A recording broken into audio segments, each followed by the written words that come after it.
Hello. Hello, Mum. Good evening, Whitby. Hello, boys. Hello, girls. Hello. Well, let's face it, the rest of you.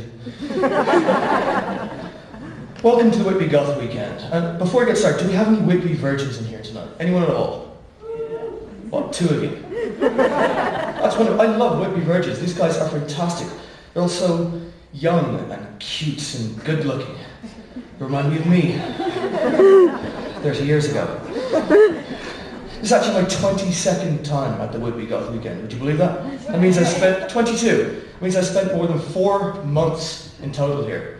And that makes it, this is my 9th hour sober. And there's one thing that's been a theme throughout Whitby, I think we'll all agree, the one thing that's plagued Whitby. It's been there bugging us from day one. I speak, of course, of glow sticks.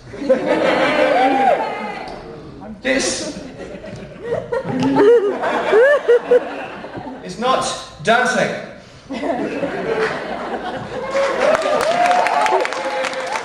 While I'm on the subject, nor is this.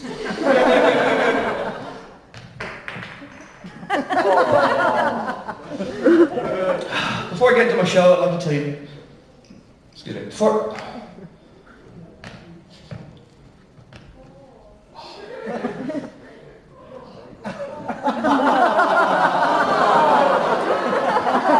see what I mean? They get everywhere.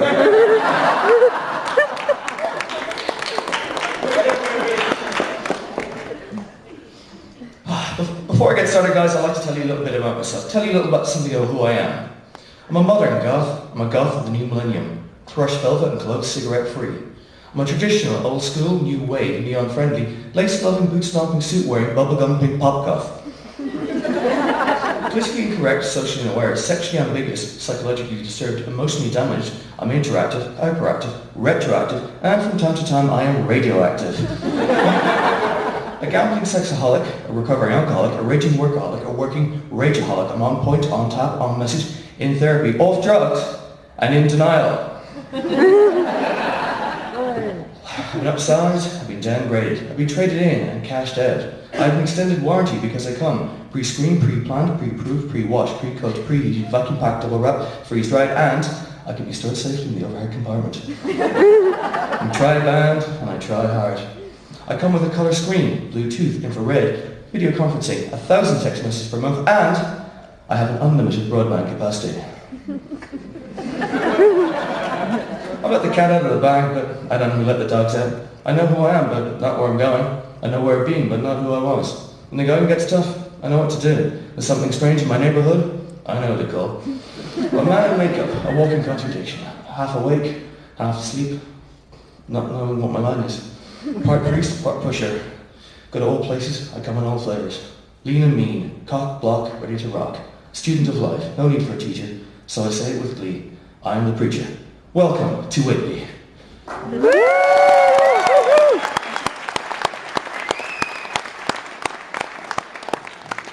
have no idea how long it took me to learn that fucking speech. Oh. Besides all that, boys and girls, I'm a sideshow artist. It's what I'm going to be doing for you guys today. But that's not what I wanted to be when I was a kid. See, when I was a kid, I wanted to be a magician. I thought those guys were wonderful. Didn't you? Nothing on my sleeve, nothing on my sleeve. Boom, stripper. Brilliant. I used to bug my parents about this night and day. I used to drive them nuts. Bugged them in the morning, bugged them in the evening. Little notes in my dad's coffee. Finally, in a magical attempt to make me disappear, he gave in and bought me a magic set. I love that thing. Had all the tricks, all the little props, the little bendy wands, little foam bastard balls that never seem to do anything. And I must have practiced that thing for about 15, maybe 20 minutes before I realised that magic is hard. Have you ever tried to hide a pigeon up your sleeve? They peck at your wrists, they shit on your coat, they taste awful. You do something a little bit easier, so you do card magic. That's no problem, show up and press a few friends. And then one day you win a few hands of poker, and then they beat you with pool cues because you're cheating. So I decided I still wanted something like magic because at heart I am a lazy, lazy man. And I wanted some magical, wondrous attempt to find a way to do incredible things and impress people all over the world and thus avoid any danger of a real job. So I got into sideshow, which is what I'm going to be doing here today, as soon as I stop fucking talking. And it's like magic, but everything is real. No tricks, no stunts, no gimmicks, because I'm not really that bright. Unfortunately, the downside is the danger is also distressingly real. So, if you don't like me, stick around. I might get really badly hurt. My first stunt, I hate this suit. My first stunt was going to be the blockhead. It's an old favourite, a lot of sideshow artists do it. Not like this, clearly.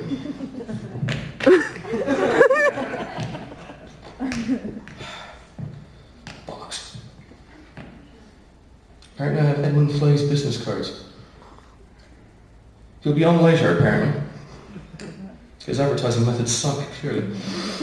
This involves the blockhead taking a metal spike, 6 inches long, and hammering it up your nose in a cheap and cheerful attempt at a lobotomy. Usually, this impresses people. They wow, they sleep with me. It is great.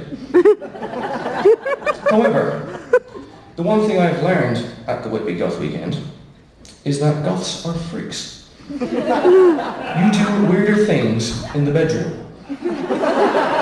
Any bedroom. So, this is no good. I thought to myself, what can I do to make that just a little bit edgier, a little bit weirder?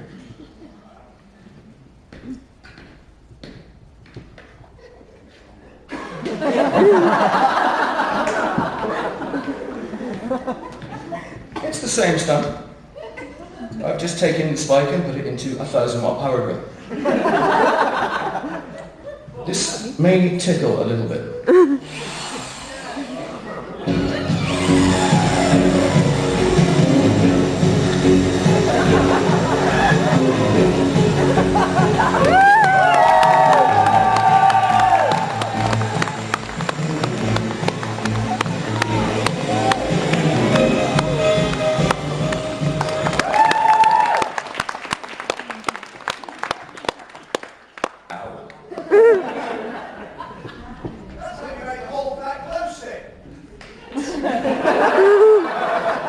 Shut up! The thing I've learned about Whitby is that even a corpse in drag can get laid at this festival. And that is why you are my kind of freaks, you really are. But the first Whitby I was ever here, I could not get a woman to touch me. At least I think it was a woman. Anyway, why are so many goths bisexual? Fuck it, we can't tell the difference of it. So, I realised my pulling technique was a little too subtle, because if there's one thing goths are not about, it is subtlety. So I came up with a new technique to pull women the next Whitby. It was slightly more ambitious, very simple, very creative, and I'm going to share it with you. I want to hear what you think. First of all, like a professional, a little bit of mood music.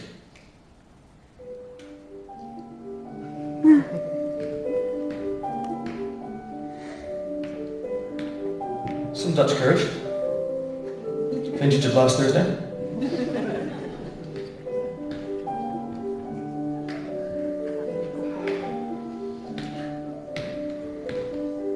And my woman catching device.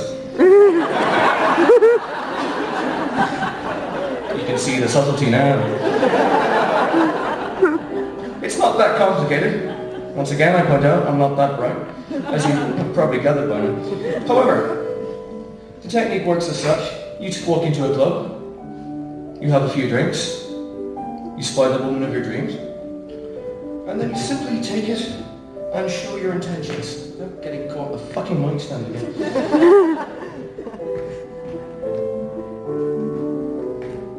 I can't see a damn thing, this may not go well.